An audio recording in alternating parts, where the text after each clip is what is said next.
கேரளாவிலிருந்து தமிழகத்திற்குள் மீண்டும் கோழி கழிவுகளை ஏற்றிக்கொண்டு வந்திருப்பது சர்ச்சையை ஏற்படுத்தியுள்ளது.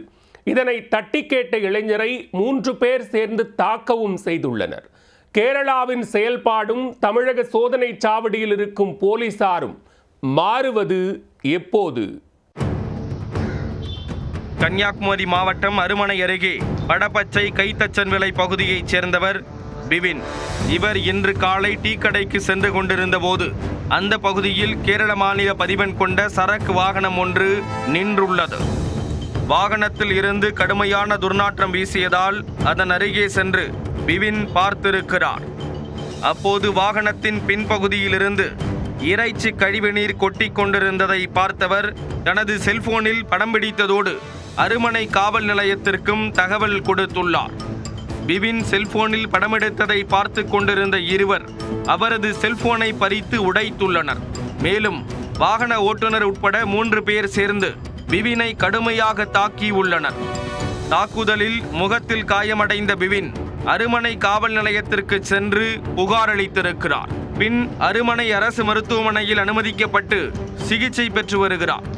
அதைத் தொடர்ந்து சம்பவ இடத்திற்கு சென்ற போலீசார் வழக்கு பதிவு செய்து கழிவுகளை ஏற்றி வந்த மினி லாரியை பறிமுதல் செய்தனர்.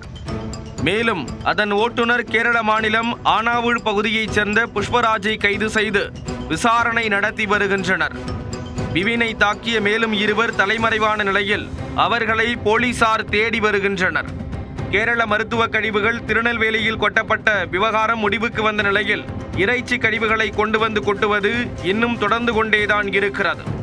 தமிழக கேரள எல்லையில் உள்ள சோதனை சாவடியில் போலீசார் சரியாக பணி செய்திருந்தால் இதை அங்கேயே தடுத்திருக்கலாம். மருத்துவ கழிவுகள் விவகாரத்தில் குட்டு வாங்கிய கேரளா இன்னும் திருந்தவில்லை. அதேபோல் தமிழக சோதனை சாவடியில் உள்ள போலீசார் தங்களது கடமையை உணர்ந்து இது போன்ற வாகனங்களை தடுத்து நிறுத்தினால் இந்த பிரச்சனை எல்லையிலேயே முடிந்துவிடும். சோதனை சாவடி போலீசார் தங்களது பணிகளை சரியாக செய்தால் மட்டுமே தமிழகத்தை குப்பை கொட்டும் இடமாக கேரளா பயன்படுத்துவது தடுக்கப்படும். இது நடக்குமா?